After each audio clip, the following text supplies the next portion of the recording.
Olá, pessoal do PISM 1, tudo bem com vocês? Saudades, viu? Aí hoje eu tô gravando um vídeo para vocês me verem um pouquinho, né? Eu acho que vocês poderiam gravar um vídeo também e mandar pra gente matar um pouquinho a saudade, viu? Sentindo falta de vocês, sentindo falta das aulas, da gente estar junto novamente, tá? Mas se Deus quiser, brevemente a gente vai estar aí. Muito bem. Então vamos lá na nossa maratona, né? Porque nós estamos vivendo uma maratona aí esse período. Na nossa maratona, dando continuidade às nossas aulas, vocês vão continuando aí a apostila, vocês vão entrar no assunto 3, que é o novo acordo ortográfico, tá? Muito bem. Eu vou pedir a vocês que vocês leem esse assunto, que vocês estudem essa parte da apostila aí, tá? E que vocês façam o exercício, tá bom? A apostila tá bem explicadinha, tá dando todas as características, mostrando para vocês o que mudou, o que não mudou, quais as alterações, por quê. E aí, gente, eu vou deixar para voltar nesse novo acordo ortográfico quando a gente voltar às aulas, tá? Porque são muitas regrinhas, tá? Então eu vou precisar de um quadro, vou precisar de uma estrutura que eu não tenho, tá? E eu não tenho a competência da Valquíria de fazer aquela aula bem feita, né? Não sei lidar com a tecnologia, então vocês me desculpem, mas nesse sentido vou deixar a desejar um pouquinho. Mas eu volto. Mas nada que impeça vocês de desenvolverem a atividade aí, tá? Porque tá bem explicadinho, não tem problema, então dá para vocês desenvolverem numa boa, tá? Então vou pedir a vocês que estudem o novo acordo ortográfico, que é o assunto 3, e que façam os exercícios, que são poucos, tá? Mas aí quando a gente voltar, eu pego o novo acordo, explico para vocês tudo direitinho, dou todas as características, tiro todas as dúvidas, tá? Mesmo no decorrer aí dos exercícios, as dúvidas que vocês tiverem também, pode me mandar aqui que eu tô à disposição de vocês, tá? Bom, aí hoje o meu foco vai ser no assunto 4, que a gente vai entrar na narração, na tipologia textual narrativa, tá? Então eu vou estar fazendo uma abordagem rápida aqui para vocês, considerando que vocês já têm essa informação, vocês já sabem, só vou estar recapitulando aqui, né? Então nós vamos considerar o seguinte: o primeiro ponto fundamental de partida é o seguinte: narrar é contar. Quando você considera um texto narrativo, você vai saber que aquele texto ali naquele texto está contando uma história, né? Aí nós temos as histórias reais e a história fictícia. Então, essa história ela pode estar no plano real quanto no plano fictício. E é aí que eu quero dar o enfoque. Onde que nós vamos identificar as histórias reais e onde nós vamos identificar as histórias fictícias, tá? Muito bem, o processo de ficção, gente, é criação. É onde você cria, tá? Ficção é isso, é você criar, é você imaginar, tá? Então é algo que pode parecer com a realidade, mas que é criado, tá? Não é real, não é verídico, não é verdadeiro. Então, nós vamos identificar a narrativa fictícia onde? Nos contos, nas crônicas, nas novelas, tá? Nos romances, nas fábulas, né? Que é um tipo de texto mais antigo, mas que ainda temos aí essa referência, tá legal? E onde que nós vamos identificar a narrativa real?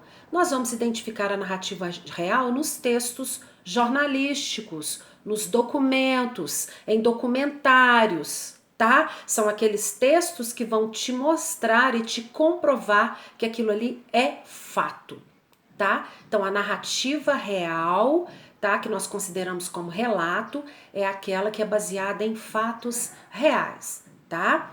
Muito bem. Então, gente, a narrativa ela vai apresentar aqueles elementos que vocês já sabem, né? Você tem na narrativa o elemento de maior importância que é o narrador, né? Esse narrador ele tem duas possibilidades. Nós temos o narrador que vai simplesmente contar a história totalmente distante dela, né? Então eu estou contando a história do outro. Eu não estou na história. Eu não faço parte da história, tá? Que é o narrador observador ou narrador de terceira pessoa, ok? E uma outra possibilidade é eu estar participando da história que eu estou contando, tá? Então, é o narrador personagem, é aquele narrador de primeira pessoa, então ele vai aparecer na história. Levando em consideração que o narrador personagem, ele não precisa ser o personagem principal. Tá legal? Guardem isso. Ele não precisa ser o personagem principal. Ele pode fazer parte da história, mas está contando a história de um elemento principal. Mas ele tá ali. Ele faz parte. Ele é um dos personagens. Ok? Bom, o narrador é o elemento de mais importância. Mas toda a história tem os seus personagens, né? Toda a história tem o seu enredo, que é a própria história. A história ela vai acontecer em um determinado lugar e em um determinado tempo, tá? Então esses são os elementos da narrativa, presentes em toda a narrativa, tá? Estrutura da narrativa. Você tem a apresentação, o desenvolvimento, clímax e desfecho. Também não é novidade, uma vez que vocês têm a Lica aí, professora de redação, que com certeza direciona isso para vocês, né? Muito bem. A apresentação, você vai fazer uma abordagem rápida de todos os elementos da narrativa, tá? Na apresentação, você apresenta rapidamente a gente, enquanto leitor, né? Consegue perceber quem são os personagens, em que lugar que a história está acontecendo, ou seja, é aquele momento assim, o início da história mesmo, como que está começando, quem está fazendo parte dela.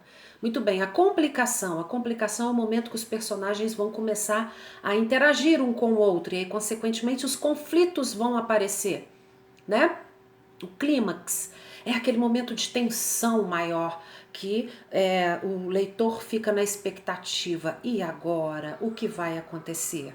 Né? E imediatamente, a partir do momento que o clímax é desenvolvido, é resolvido, né? Que o clímax, o problema desaparece, consequentemente, é o fim da narrativa, tá? Acabou a história, perde-se o interesse da história, tá? É por isso que em livros que algumas pessoas gostam, que tem o objetivo de suspense, né? A narrativa todinha gira em torno daquele suspense. Por que ela vai girar em torno daquele suspense? Porque se o suspense se desenvolver, se resolver o suspense, acaba a narrativa. Perde o conteúdo da história, ok? E aí ela caminha para o final. Tudo bem? Muito bem. Bom, aí a narrativa tem um elemento de grande importância que é o que eu gostaria de abordar com vocês aqui agora, tá? É o foco da nossa aula hoje. No desenvolver da narrativa, os personagens vão estar, né? Desenvolvendo as relações, estabelecendo as relações, os seus conflitos, as suas ações, né? Que uma característica da narrativa é a ação, tá? É isso que faz com que ela seja diferente da descrição. A narrativa ela tem ação. Então, nesse momento, nós vamos ter situações que o personagem vai falar. É o discurso do personagem, tá? Então, o que é o discurso? É o momento que o personagem vai se expressar. E o narrador vai permitir isso, vai permitir que o seu personagem se expresse.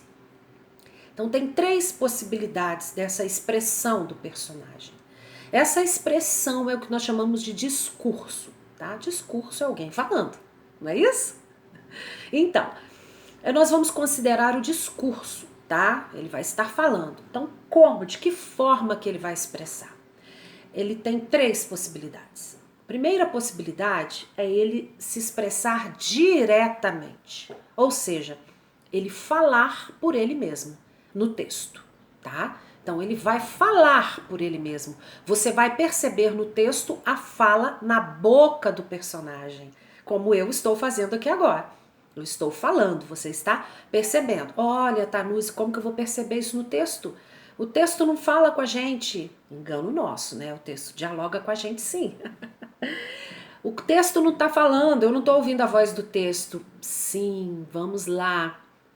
Para isso nós temos recursos, meus amores. Quais são esses recursos? Nós vamos ter a pontuação. A pontuação vai te mostrar isso. Então, primeira coisa, no discurso, verbo dissende. O que é o verbo dissende? É o verbo de dizer. É aquele verbo que vai introduzir a fala do personagem, tá? Então, o que nós vamos perceber? Quais seriam esses verbos? Ele falou, ele respondeu, ele retrucou, ele resmungou, ele gritou, tá vendo? Todos esses verbos, eles estão apresentando, mostrando que naquele momento ali, o personagem vai dizer alguma coisa. Dissende, é latim. Dissende é dizendo em latim, tá? É dizer em latim. Muito bem. Aí o que vai acontecer no discurso direto? Verbo dissende, os dois pontos, travessão na linha de baixo. E aí a fala do personagem exatamente como ele fala, em primeira pessoa e verbos no presente. Eu estou com fome. Tá vendo? Primeira pessoa, personagem falando, eu. Estou presente, ele tá falando naquele momento, com fome. Tá? Ou eu posso colocar os dois pontos e as aspas. No lugar do travessão, eu posso colocar as aspas. E aí, gente, as aspas permitem você colocar a fala do personagem logo na frente do travessão. Não precisa colocar embaixo, ok? Muito bem. Segunda possibilidade do discurso é o discurso indireto. Então, gente, se o direto é o personagem falando diretamente, o que vai ser o indireto? Ele não vai falar diretamente. Vai continuar falando? Vai continuar falando, só que a fala dele vai ser reproduzida. Vai ser reproduzida pelo narrador. O narrador vai contar o que o personagem está falando. Tá vendo? Por isso que é indireto. É alguém falando por alguém. É o narrador reproduzindo a fala do personagem. Ok? Nesse caso, não existe pontuação, tá? Vai ter o verbo dissende? Vai ter o verbo dissende, só que não existe a pontuação.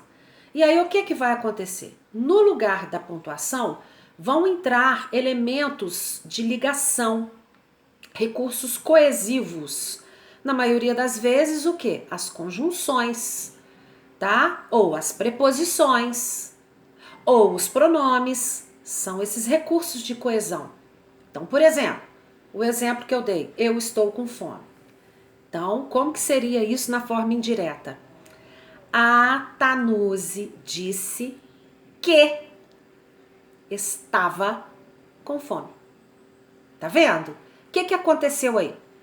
No lugar da pontuação, entrou o conectivo que, tá? Que é exatamente para ligar a fala à frase anterior ao verbo dissende. Que o verbo deixou de ser presente e passou a ser passado. Porque quando você conta uma história, o tempo é pretérito, gente. Porque você conta uma história que já passou, que já aconteceu, ok? Tá? Muito bem. Então, e outra coisa, o verbo vai estar no passado, estava, e o que mais? O que mais que vai acontecer? No discurso direto, o verbo vai concordar com a primeira pessoa, eu estou. Agora vai concordar com a terceira pessoa, ela estava. Tá? Vai ser estava por quê? Porque é ela. Ela quem? A Tanuzi. Eu tô contando o que a Tanuzi falou. Ok? Isso é o discurso indireto. Tá legal? Muito bem. E por último, uma nomenclatura nova, uma coisa mais recente, não tão recente assim, né? Mas começou basicamente com os poetas portugueses modernos, tá? Portugueses de Portugal, que é o discurso indireto livre, tá? O que seria o discurso indireto livre? é aquele discurso que vai ter a mistura dos dois, tá? Então ele é mais complicado. Por quê? Porque não vai ter elementos de pontuação. Então ele joga a fala do personagem assim, e a fala do personagem aparece solta no texto. Então, o leitor, ele precisa de estratégias, ele precisa de ter todo um domínio da narrativa para ele conseguir perceber que naquele momento ali é o personagem que está se manifestando e não o narrador que está expressando a opinião dele. Tá? Então, o discurso indireto livre é a mescla do discurso direto e do discurso indireto no texto, sem dar pistas para o leitor que é o personagem que está falando ou se é o narrador que está reproduzindo a fala do personagem. Então, a gente precisa de ter uma intimidade, a gente precisa de ter uma percepção maior no texto para a gente perceber o discurso indireto livre, para a gente não confundir e achar que naquele momento ali é o narrador que está interferindo na narrativa, é o narrador que está fazendo uma interrupção e está dando a opinião dele, tá? Então esse é o discurso indireto livre, né? Então como seria o discurso indireto livre na questão aqui do estou com fome? Seria mais ou menos assim. Naquele momento, a Tanuse ansiosa parou depreciativa, estou com fome. Tá vendo? Cadê o verbo? Cadê a pontuação? Quem que tá com fome? Aí eu tenho que perceber que a Tanuse, que naquele momento ali, ela tava com fome, tá? Mas em momento nenhum aqui nessa fala, no exemplo que eu dei para vocês, eu deixei claro. Eu apresentei para vocês o verbo de sente. Tá vendo? Não apresenta. Eu apresentei para vocês a característica do discurso, o travessão, os dois pontos. Eu joguei a primeira pessoa, né? Tá vendo? Então, assim, é um cuidado que a gente precisa ter, tá? Muito bem. Então, finalizando, eu gostaria de pedir a vocês que me fizessem o favor de desenvolver as atividades do assunto 3 e do assunto 4 da apostila, tá? Novamente, falando, o assunto 3, eu não vou fazer a exposição agora, porque são várias regrinhas e eu preciso de um quadro, e eu não tenho esse quadro, tá? E mesmo fazendo anotações, eu vou gastar muito papel com essas regrinhas. Então, assim, eu acho que não vai ficar didático. A expressão é essa, não vai ficar uma boa aula, né? Mas... então eu vou deixar vocês retomarem, levando em consideração que tem um quadrinho, o quadrinho tá bem explicativo, vocês vão ver aí na apostila, tá bem em evidência, acho que não vai ter problema, tá? E o exercício também tá fácil, mas as dúvidas vocês podem estar mandando para mim aí a qualquer momento. Bom, e o assunto 4, que é a narração, que é o que a gente está vendo, que eu acabei de explicar para vocês, tá bom? No mais, eu desejo a vocês uma boa semana, para vocês, para os seus familiares, que fiquem bem, estudem bastante, né, gente, para a gente estar aproveitando esse tempo, né? Esse tempo que a gente está aí ocioso, na expectativa. Então, foquem nos estudos para vocês fazerem o diferencial, porque nós estamos fazendo o diferencial, né? Vocês estão vendo aí que todas as escolas já estão pensando na possibilidade de começar com o ensino à distância. Nós já estamos com ele há muito tempo, né? Então foquem, valorizem isso, estudem bastante, que a gente está assim apanhando. Eu tô apanhando aqui com esse negócio de vídeo, de áudio, que tá me batendo, mas tô conseguindo, tá? No mais, um grande abraço, fiquem com Deus e até a nossa próxima aula, ok? Abraços, tchau!